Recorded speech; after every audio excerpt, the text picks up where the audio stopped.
At the end of class, Pablo would wait, as always, for his little sister Eloisa, whose classes ended a little later today. They always walked home together. Eloisa appeared disheveled and flushed. Pablo asked, "Is something wrong?" "No, we had gym class last class. Where are we going now?" "There's a kiosk on the first floor, and there's a book I need on programming. My dad gave me money for it." "But you already have such books." "What I have is for beginners. If you want, you can learn it yourself. I have to move on." They left the school, walked down the street onto the main avenue, and turned toward the hotel, where there was a kiosk selling various magazines, including books. Looking in the window, they went behind the kiosk, and suddenly, through the glass, they saw their mother standing on the other side of the kiosk, at the reception desk, with their acquaintance Marcelo. They were getting a room, and Mom had warned them, "No calls for me today. If it's urgent, call Daddy. I have a big meeting this afternoon." Standing behind the kiosk, Pablo and Eloisa listened to the room number where Marcelo and their mother were staying. Not knowing what to do, Pablo dialed his father, who answered immediately. He briefly outlined the situation. The father answered, "Son, wait for me. I'm just in your neighborhood. I'm going in the car, and I'll be there in about 10 minutes. Dad, we'll be outside the room." They went up to the right floor, went to the right room. They waited for about 5 minutes. Eloisa got tired of it, and went to the door and started knocking on it with her foot. After a while, the door opened, and Marcelo stood on the doorstep in a hotel robe. Eloisa said, "Call your mother." "But your mom's not here. And I'm going to call the police now and tell them you tried to lure me into the room and my brother saved me. Isn't that right, Pablo?" "Yes, I heard it myself." Just then, the elevator door opened and their father came out. Marcelo wanted to close the door, but he couldn't handle Pablo. Eloisa slipped into the room and saw her mother, sitting on the bed in the same robe as Marcelo's, who had just taken a shower. Alejandro, who entered the room with his son, saw the same picture. Seeing his family, Maria cried. Marcelo babbled, "Alejandro, you've got it all wrong." Alejandro turned around and hit Marcelo.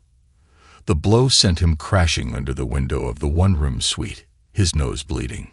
Maria jumped out of bed and begged, "Alejandro, don't." Alejandro took Eloisa's hand and said to Pablo, "Let's get out of here." As soon as they stepped outside, Marcelo shrieked, "Maria, if my wife finds out about this, I'm finished. Go wash the blood off you. I'll get dressed. I told you we shouldn't do this. You wanted to stir up the blood. Did I stir it up? And how did you make me look in front of my family? I didn't make anyone look bad. I don't know where your family came from. I got punched in the face too, and I'm your boss. What am I going to tell my wife now?" "That's for you to think about." "Think what?" "Call your husband. Stop him. He won't answer. Get dressed quick. I'm taking you home to stop your husband. Besides, we didn't have anything. How are we gonna prove it to him now? How do we explain it to the kids? They won't believe it. I'll be disgraced for the rest of my life." Meanwhile, Alejandro and the children were waiting for the elevator when he felt a strong, squeezing pain behind his chest. From somewhere came a growing sense of anxiety and fear. It became harder to breathe, and there was pain in his arms, jaw, neck, shoulders, and back. As they entered the elevator, weakness and nausea came over him. There was an unbearable headache. He realized it was either a stroke or a heart attack. The first to notice that he was ill was Eloisa, who said, "Papa, you look white. Aren't you sick?" At this time, Alejandro's eyes were swimming and his legs refused to walk. Pablo picked up his father, and after exiting the elevator, sat him in a chair in the lobby. Eloisa turned to the women sitting in the foyer. An ambulance was immediately called, which arrived rather quickly as it was traveling from a call from a house nearby. Maria and Marcelo had taken the elevator down to the underground parking lot, so they were unaware that Alejandro had been taken away by ambulance. The children had left with him. Marcelo drove Maria to the house, but did not enter the yard. She got out of the car, went up to her apartment, but no one was home. She called Marcelo, who listened to her, and ordered her to stay home. Stay home. They're gonna show up anyway. Do what you want, but what happened in the hotel must not go beyond the hotel. Maria heated up dinner for the kids, figuring they would be home soon, but at 6 p.m. they were gone. They didn't show up at 8 p.m. either. Maria began calling their phones and tried to locate the children through an established Find Me program. Meanwhile, Pablo and Eloisa sat in the hospital and adamantly refused to leave. The doctors, who knew the reasons why they were there, showed solidarity, fed them, and put them up for the night in an empty room. Alejandro was in intensive care. The whole complex of measures had been performed, and now he was fighting the disease himself. The next day, a cardiologist came out of the intensive care unit, approached Pablo and Eloisa, and said, "Your father will be fine. The stress he'd been under had taken its toll, but he'll be fine. You should make up your mind. Don't get me wrong, we can't have you living here. This is a hospital, not a hostel." Pablo answered, "Eloisa and I will go to the school and decide where to live. As long as Dad is in the hospital, we're not going home." "Did they feed you at least?" "Yes, thank you very much. We were fed." So 15-year-old Pablo was left with the difficult burden of supporting his father and little sister, and he decided to go home, but first after school, to go to the hospital, in the hope that his father would come to his senses. Maria did not wait at home, neither for the children nor for her husband. In the morning she went to school, hoping to meet the children there, but she found no one. They had just missed each other because Pablo and Eloisa were late for class. Without waiting for the children, she went to see Alejandro at work, but he wasn't there. None of his co-workers could explain anything. From there, she went to her office and was immediately summoned by Marcelo. He only had one question. "Did you sort things out with Alejandro?" "I haven't seen him." "Not him, not the kids. They didn't show up at home." "Well, he couldn't have gone to his parents' house in the middle of the school year. Did you call them?" "What if they're not there?" "You realize I'm sitting on a powder keg. If my wife finds out about my adventure, she'll kill me. What were you thinking when you were chasing me? And now you're putting it all on me. Even though I'm the one who's hurt the most. I was hurt too. I got punched in the face by your husband. I had a hard time explaining to my wife yesterday why my face was broken.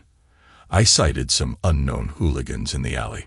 At school, Eloisa was in the same class as Marcelo's daughter. The girls were quite friendly with each other.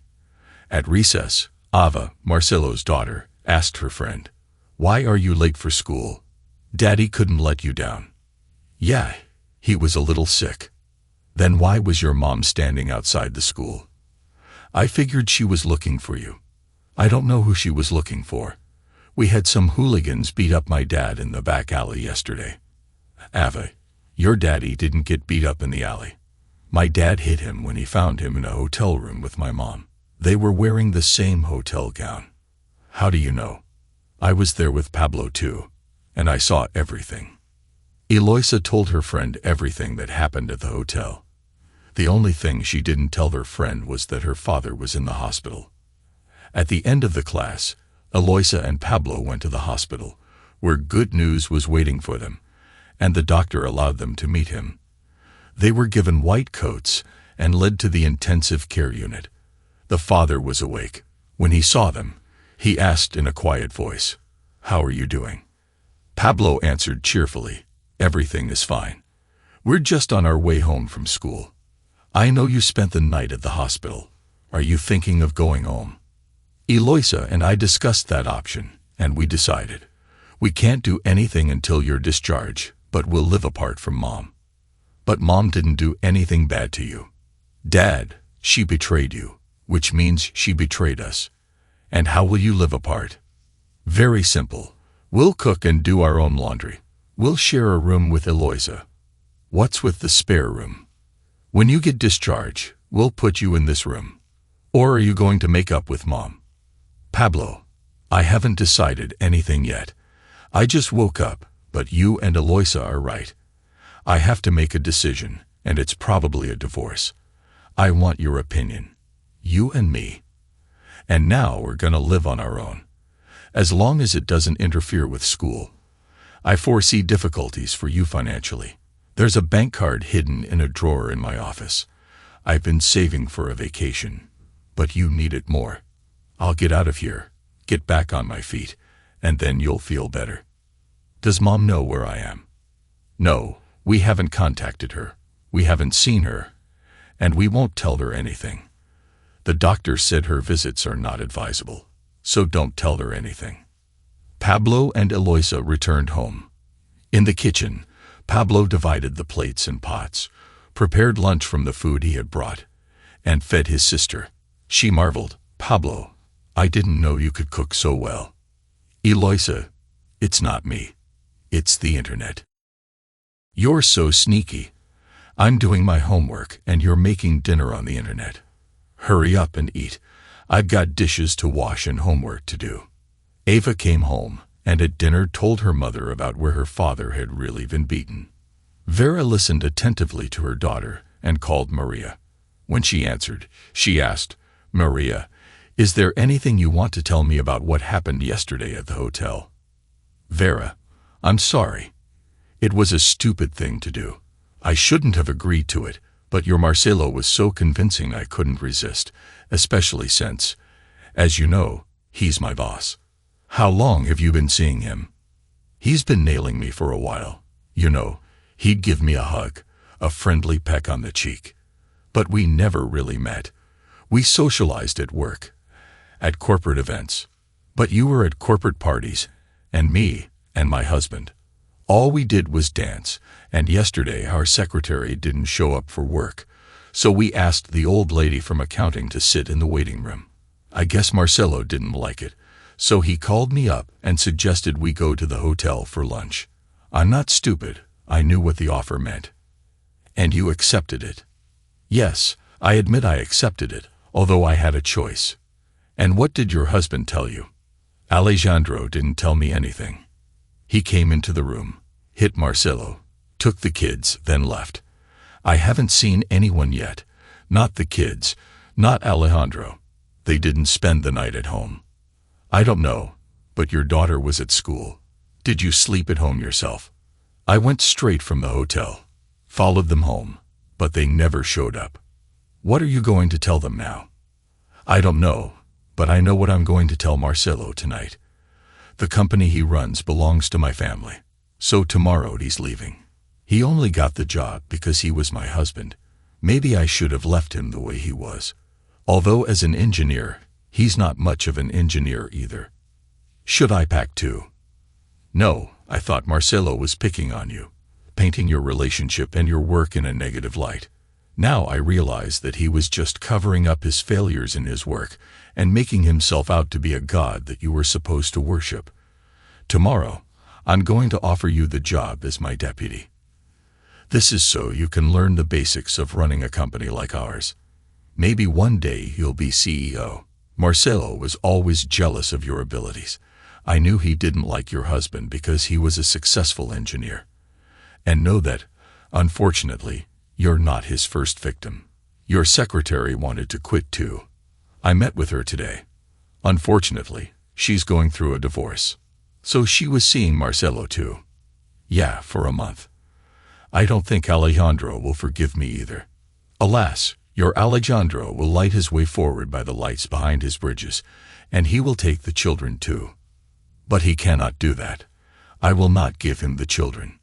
You've already lost them back at the hotel. Even if they're there for you, they'll never forgive you for that betrayal. In their eyes, you betrayed not only Alejandro, you betrayed them. Think about how you're going to live your life. The conversation was over. Maria thought she did not know what to do, whether she should warn Marcelo about what awaited him at home. She decided she didn't need to. Marcelo came home in the evening. He decided to be a dutiful husband tonight. At home, He found his father-in-law and mother-in-law. Vera called everyone to the table. He asked, "Where are the children? They've already had dinner and are doing their chores. You hadn't forgotten that Ava has school tomorrow. What about Mario?" "Nothing. He's going to kindergarten. Why don't you want to hire a nanny? We have money. I make good money. Why don't me and Evaldo have a drink? Didn't you see that they came in their own car? Dad's driving. And about your earnings. You're making very little money. Today was your last day as CEO, and your last day in this house as a husband. Vera, if you're referring to last night's incident, Maria, and I had nothing. I know because her husband and the kids came over and gave you that bruise. But nothing happened. As far as I know, you dated Dolores, the secretary, for 6 months before you replaced her with your secretary. I know I cheated on you, but that's no reason to fire me. Yes, it is. You have no idea how much money your Dolores took out of the firm's budget. All I can tell you is she's in custody, and she's testifying now." "And who arrested her?" "The police, and I think they're coming for you too. So go to your office and hand in your letter of resignation, effective today. And then the police will come after me. What happens to you afterwards is of no interest to me or my parents. You'll sleep here tonight." Marcelo went into the office, sat down at the table, and after thinking it over, wrote a letter of resignation effective today. Then he changed his clothes, took warm clothes, and left the cottage. He did not say goodbye to anyone. Meanwhile, after work, Maria was approaching the house and saw that there was a light in the kitchen window. Someone was home. She quickly went up to the floor, opened the door. There were no clothes in the hallway, but there was a light on in her son's room. Pablo himself walked from the kitchen to his room and closed the door behind him, completely oblivious to the fact that his mother had appeared. Quickly removing her outer clothing, Maria walked through the rooms and made sure Alejandro was nowhere to be found. She assumed he was in the room with the children. She approached and knocked timidly. There was no answer. Again, no one answered. She opened the door herself. In the room, the children were sitting at the table doing their homework. "I knocked, didn't you hear?" "We heard, but we're busy with our homework." "Where's Daddy?" "We don't know, maybe in a friend's house." "I want to talk to him." "Does he want to?" "When he contacts us, we'll tell him what you want." "I want to talk to you too." "We don't want to." "You'll have dinner." "We've already eaten. From now on, you don't have to cook for us." "Why not?" "We'll cook for ourselves. We have to learn to live without you." "What about me?" "You have Uncle Marcelo." "I just don't know how Aunt Vera will feel about it. Now, if you'll excuse us, we have homework to do." Without getting anything out of the children, Maria went to her room. For 3 days in the house, there was a silent war between the children and Maria. But finally, the information that Alejandro is in intensive care reached her. She found out about it by accident. At her request, an acquaintance called Alejandro at work and introduced himself as a customer for one of the projects. He said that he needed a personal meeting with Alejandro, to which the employee replied that it would not be soon, as Alejandro was in intensive care with a heart attack. Maria, upon hearing this news, rushed to the hospital. There she confirmed Alejandro's presence in the intensive care unit, but they refused to let her see him.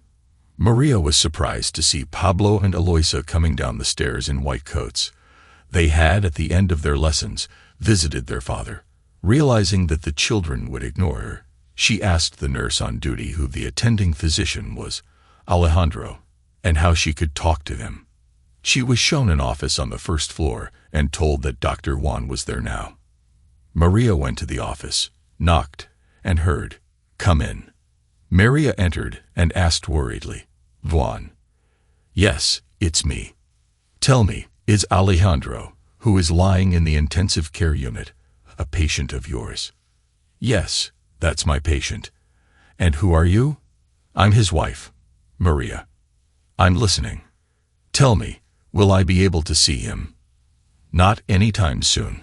I can't put Alejandro under stress, and you talking to him would undo everything I've accomplished to get your husband out of that world. What happened to him? You don't know. You killed him. He had a heart attack. The pain and the injuries were terrible, and yes, he was on the edge. I brought him out of it today. The kids are a big help. I think he will get better every day.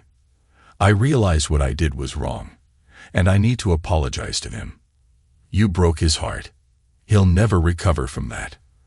But I hope he'll get strong enough to be a normal person again, not an invalid. You must be surprised at what's happened. Not at all. More and more men are being brought in with heart problems. My opinion is this: you can't trust a woman for long. Eventually she'll give you away. That's not true. You have the wrong idea about women. Is that what you're telling me? But I love him. I don't think you ever loved him. How could you love your husband and go to a hotel with another man? For all I know, with your boss, who is sort of a friend of your family. But we have grown children. And do you know that when the ambulance brought him in, your children were in the hospital until the morning, waiting for the results of the initial treatment? They only agreed to lie down in the morning, in the ward, and sleep for a while. And then they went to school. Why didn't they call me? They must have seen too much. They told me what happened. Maria was never able to visit Alejandro, but she already knew where to find her husband. Leaving the hospital, Maria began to realize the doctor was right. Everything the children had seen had affected them. She was sure that no one would ever find out about this little prank of hers, but she didn't expect Marcelo to turn out to be such a womanizer. Vera had thrown Marcelo out of her life without a moment's hesitation. Maria also realized that he would do the same to her and Alejandro. She had ruined her relationship with the children she loved most in the world for a very long time, and she didn't know if their relationship could be repaired when Alejandro got out of the hospital, though they were probably ruined forever. After lunch, she went back to work. Vera kept her word and put Maria as deputy general manager. Being close to the management, she heard and knew a lot of things. She knew that Marcelo had left town and the police were looking for him. It was a shame he hadn't even called her. The head of the administrative department was on her own recognizance. At the same time, Vera applied to the court for a divorce from Marcelo. As Maria found out she didn't claim alimony, I asked her, "I haven't given up yet. You can make that claim at any time. But it doesn't make any sense right now. I have enough to support my children without denying myself too much. Tell me, why did you keep my job and even promote me? I guess I feel guilty. You know everything about me." What do I know?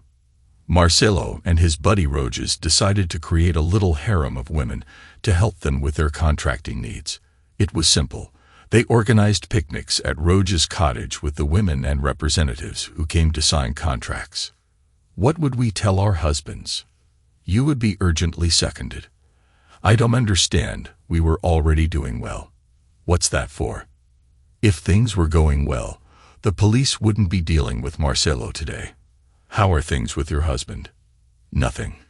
The important thing is that I found him. Where's he hiding? He was hospitalized. He got sick at the hotel. Heart attack. The kids figured it out and sounded the alarm. And that's what saved him. Have you met him? No, the doctor wouldn't let me. He said it was too dangerous for him, but they let the kids in. I'll talk to the kids tonight. That evening, Maria set up to talk to the children. When she arrived, they were home. The lights were on in the room they occupied. Maria took off her outer clothes, washed her face, and went to the door and knocked. But there was no answer. She pushed the door open. Pablo and Eloisa were in the room doing their homework. His son was helping Eloisa with her homework, explaining something to her. Seeing his mother on the doorstep, Pablo said, "Actually, we're doing homework." I was knocking. We knocked on the room for a long time too, until we got the door to be opened. Nevertheless, we're listening. Why didn't you tell me Dad was in intensive care? You weren't interested, and it would have hurt Dad. But I would have helped him. With what? How would you have helped him? Would you have come with Uncle Marcelo to finish him off at the hospital? Marcelo got kicked out of his job for that. We know that. It's just that Eloisa told her friend Ava how her dad got that black eye. He was telling everyone the legend about the hooligans in the alley. Maria looked at her children, knelt down, and sobbed. Children, I'm so sorry. I'm so sorry. I never meant to hurt you or Daddy. I didn't think anything would happen because of this. I love you. Pablo and Eloisa didn't go near their mother, but they were upset too. They had not at all expected their mother to turn into a pathetic and broken figure in front of them. Meanwhile, Alejandro lay in the ward, reminiscing about his past life. The relationship he had with his wife had worked out like most married couples. When he met Maria, she was without a doubt to him the most beautiful and charming woman he had ever seen in his life. They met at university. He was in his 3rd year by this time, and she had just entered her 1st year. They dated for over a year before he asked her to marry him. He believed that he loved her as he was fascinated by her. He couldn't take his eyes off her and believed that everything she did was right. And then a big lie crept into her actions, and it was the children who caught her in the lie. Alejandro didn't know what to do next. He realized that as a family, they had ceased to exist. But there were still children. Pablo had to study 2 more years to graduate from high school and then another university. Eloisa was more difficult. She had 5 more years to study at school and then another university.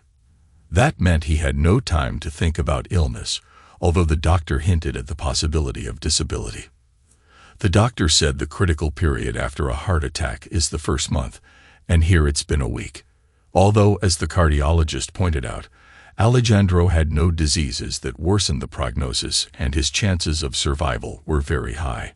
Alejandro knew he was alone and had no one to lean on. He would not allow Maria into his life. Weakness kept him up. Toward evening, the attending physician came in, asked the usual questions about his well-being. Alejandro asked, "Did my wife come?" "She did, but I didn't allow her to visit." "How did she know about me?" "That I don't know. I'm a cardiologist, not a psychologist. I don't think your kids told her about you." "I don't think so either. They come to me every day and talk to me about school, about themselves, about the town news, that's all. Nothing too much. As you can see, they keep you safe." When the time came, Alejandro was moved from the ICU to the cardiac ward. He called the plant manager.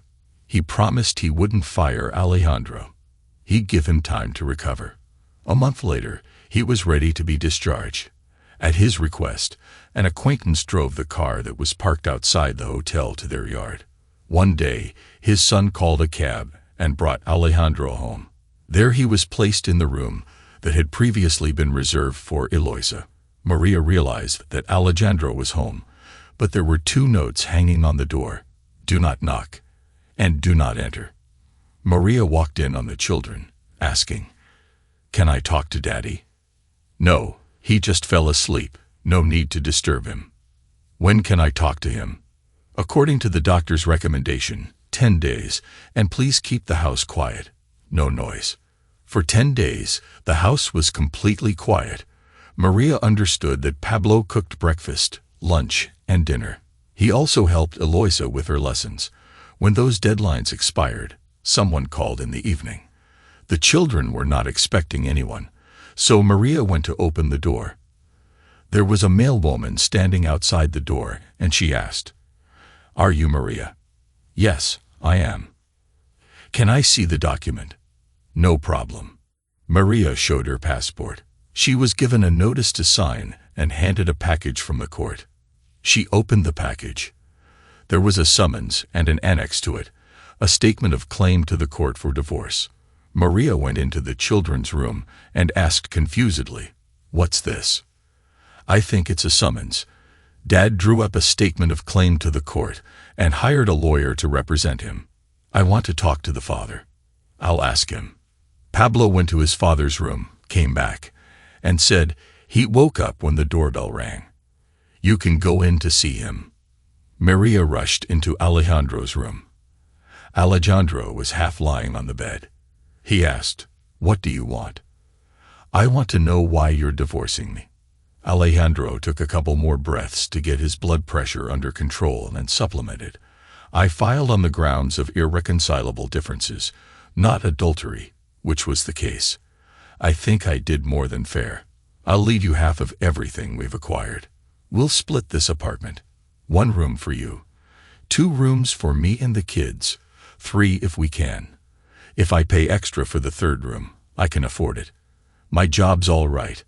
I'll get my old job back when I finish rehab.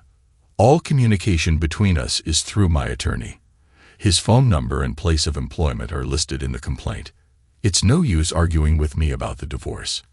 And as you realize, Pablo and Eloisa are staying with me or things will get very bad." "But what would I do without you?" "I don't know, but that day you ripped my heart out, and not only me.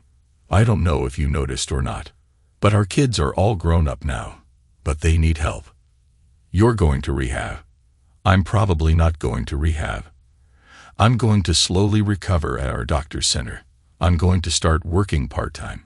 I've already made arrangements with my director. I love you and the kids. I can't do it without you. You shouldn't have thought of that before you went up to the hotel room in front of the kids. I didn't know they could see me. And if you had, that's a stupid question. What if they hadn't? Although you know I don't care what you say or what you want. But I love you and I love the kids, and what I did was stupid. Then why did you have a lover?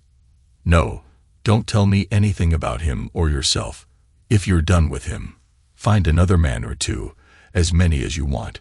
You don't need me as a husband in the singular. Now, if you have nothing more to say, go away, I'm tired." In the end, Maria fought the divorce. The court gave her 3 months to reconcile. During that time, Alejandro looked for an apartment swap. At the last court hearing, his lawyer announced his offer. By this time, Maria was completely broken. She practically did not object to the lawsuit. She sadly listened to her children, who were being questioned in court, deciding who they wanted to live with. Both Pablo and Eloisa declared that whatever the court decided, they would not leave their father. The court granted all of Alejandro's claims. The divorce was granted. Alejandro, Pablo, and Eloisa moved into another apartment. Maria also moved into the new apartment. Alejandro left her some of the property. Maria worked at her job until her retirement.